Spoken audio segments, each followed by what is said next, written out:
അജയന്റെ രണ്ടാം മോഷണം സിനിമയുടെ റിലീസ് സമയത്ത് സാമ്പത്തിക പ്രതിസന്ധി ഉണ്ടായപ്പോൾ കോടികൾ തന്ന് തന്നെ സഹായിച്ചത് നടൻ പൃഥ്വിരാജും സംവിധായകൻ അൻവർ റഷീദുമാണെന്ന് തുറന്നു പറഞ്ഞ് നിർമ്മാതാവ് ലിസ്റ്റിൻ സ്റ്റീഫൻ.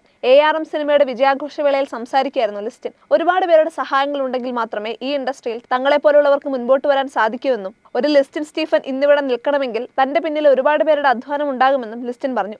വലിയ സിനിമകൾ റിലീസ് ചെയ്യുന്ന സമയത്ത് അത് റിലീസാകുന്നതിന് മുൻപേ ഫിനാൻസ് എടുത്ത തുകകൾ തിരിച്ചു കൊടുത്തിരിക്കണം. ഈ സിനിമ ബിസിനസ് ആകാതിരുന്ന സമയത്ത് അല്ലെങ്കിൽ ഞങ്ങൾ പറഞ്ഞ തുകയ്ക്ക് ഓക്കെ ആകാതിരുന്നപ്പോൾ ഇതിന്റെ ഫൈനൽ സെറ്റിൽമെന്റിന് കോടികളാണ് എനിക്ക് ആവശ്യമായി വന്നത്. അന്ന് എന്റെ ഒരു കോളിന് സഹായിച്ച പൃഥ്വിരാജ് സുകുമാറിന് ഇന്നിപ്പോൾ നന്ദി പറയുകയാണ്. പിന്നീട് കുറച്ചുകൂടി പൈസ വേണ്ട സമയത്ത് ആ തുക അക്കൗണ്ടിലിട്ട് സഹായിച്ച അൻവർ റഷീദിനോടും നന്ദി രേഖപ്പെടുത്തുന്നു. ഒരുപാട് പേരുടെ സഹായങ്ങൾ ഉണ്ടെങ്കിൽ മാത്രമേ നമ്മളെപ്പോലുള്ളവർക്ക് മുൻപോട്ട് വരാൻ സാധിക്കൂ. ഇത്രയും സിനിമകൾ നിർമ്മിച്ചിട്ടും ഒരു 100 കോടി ക്ലബ് കിട്ടിയിരുന്നില്ല. എന്റെ ഒരു സിനിമ 100 കോടി കടന്നതിന് ഇതിന്റെ തിരക്കഥാകൃത്തിനും സംവിധായകനും നന്ദി പറയുന്നു. ഇതിന്റെ സാറ്റലൈറ്റ്, ഡിജിറ്റൽ, ഓഡിയോ എന്നീ തുകകൾ ഇനിയും കിട്ടാനുണ്ട്. ഒരു മാരുതി 800 ആയിട്ടെങ്കിലും നിങ്ങളുടെ വീടിന് മുന്നിൽ വരും എന്നാണ് ലിസ്റ്റിൻ സ്റ്റീഫൻ പറഞ്ഞത്.